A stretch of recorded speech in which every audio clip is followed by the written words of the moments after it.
我们接着看《侠探杰克》第3季的第2集。杰克来到了曾经关押特蕾莎的地窖，吃了一半的食物，加上特蕾莎戴过的耳环，一切都证明了他下午还在这里。但是因为某些原因，贝克团伙把他转移了。出去后，杰克看到一辆车进来，老黑和对方交流了起来。杰克远远的听到，似乎是来确认上午绑架案的细节的。杰克立刻赶回了房间。这边的苏珊十分担心特蕾莎的安危，着急之下开始殴打他们之前抓到的司机，也就是贝克儿子利奇的保镖。这里纠正一下，第1集我说错了，苏珊呢是 DEA 的，但因为之前手下瘦子的疏忽导致小组违规，所以被 DEA 踢出了这个案子。但是苏珊放心不下，私下派了特蕾莎来这里卧底，所以程序上有些擦边。于公于私，他都很关心特蕾莎的下落。那边呢，杰克在匆匆忙忙赶回自己房间的途中差点滑下去。总之这个时候剧情总要制造一点点小意外。老黑在门口敲了会门，不见杰克开门，立刻拔出钥匙开门，却看见窗户打开他立刻紧张的掏枪。但此时呢，杰克从浴室里走出来，发了一波福利。还好老黑是个直男说发现了绑匪开的皮卡，叫他一会儿下楼跟一个叫天使娃娃的家伙一起去辨认皮卡，好找出幕后主使。等老黑走后杰克通知苏珊，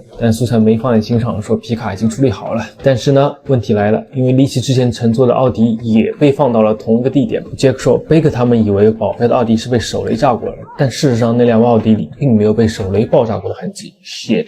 苏珊挂了电话，立刻去那里移车，可惜呢车位堵住了，要多花点时间。他们只能希望杰克在路上拖延一点时间。一路上天使娃娃和杰克吹牛逼，说我认识很多人，用你的指纹查身份简直是轻而易举。杰克呢则顺着娃娃开始套话。娃娃在言语间呢充满了对老黑和贝克的不屑，但也泄露出了一个重点，贝克不是真正的老大。途中呢，杰克路过便利店，像是时间静止了一样在倒咖啡，他是真的在用生命拖延时间可惜车库里的苏珊还是没有搞定，而杰克和娃娃已经赶到了。娃娃企图行贿警卫混进去，看他牛逼吹的，我还以为他有什么高层的关系，原来也只不过是江湖手段。但警卫呢使动然拒，就在娃娃想开枪的时候，杰克动手打晕了警卫。按照他的说法，不能再死一个警察了。进去以后，两人分头行动。娃娃看到那辆皮卡以后就拍了照，而杰克发现了奥迪车没有动，他就催娃娃收工，但娃娃还是发现了奥迪。他说不对劲这辆车为什么这么干净？此时苏珊的手还在车底摸着工具，杰克把工具踢了回去，也懂了苏珊的操作。他说这辆车的牌照不对，虽然看起来撞击的痕迹相似但是按照警方程序，发生过绑架案的奥迪应该会停在一个有温控的地方，以保存车上的各种痕迹和 DNA。 这套说法把娃娃忽悠了过去。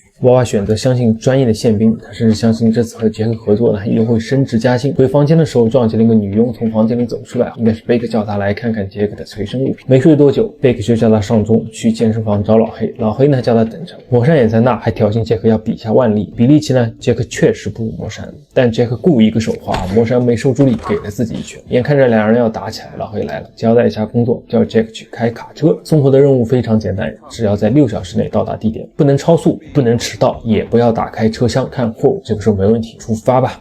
这不就是骡子吗？那边呢 DEA 的违规3人组又在审问保镖了。杰克打电话告诉苏珊，车厢里面不知道是什么东西，但必须得打开看看，叫他们快点过来。杰克呢又找了外援法妹，叫他查贝克团队人员的信息。两人客套了几句，杰克没让法妹深入，只是说过几天会联系他。到了汇合地点，杰克把特蕾莎的耳环还给了苏珊，而胖子打开车厢一看，里面还真的就是地毯。杰克知道了，这又是一次测试，叫胖子带着定位器先出发，自己修补下车门，在下一个休息区汇合。搞定以后，杰克带上苏珊继续开车，氛围变得暧昧起来。路上苏珊开始逼逼，他说他找了 ICE 查了一下贝克为什么一直没有收到过海关的警告，才知道贝克的货物被查的频率是别人的1/10，即使被查了也很干净。很简单，贝克肯定买通了海关。这里补充一下， ICE 是灯塔2003年成立的一个强有力的调查和执法机构，也有自己的武力部队。杰克也告诉苏珊，贝克不是真正的老大，也许藏在背后的就是 Queen。 在下个休息区，杰克放下苏珊，拿回了定位器，开着卡车到了目的地，也顺利通过了交接，开着另一辆卡车回去。娃娃在那里等他，娃娃发现了一些疑点，包括杰克的拖延时间，打晕警察保护他不被杀，而最大的疑点呢，就是杰克偷的那辆车早就被做过手脚，只需要最后一步就可以启动了。娃娃说出了自己的判断，说杰克你就是个卧底。此时呢，老黑正在过来，杰克没有办法，直接 KO 了娃娃。真的是笑死我了，一直以为娃娃是个狠人，没想到他这么蠢，威胁自己怀疑的目标真的是死得不冤。而杰克把娃娃的尸体藏起来以后，便装作若无其事的样子走出去面对老黑。第2集结束。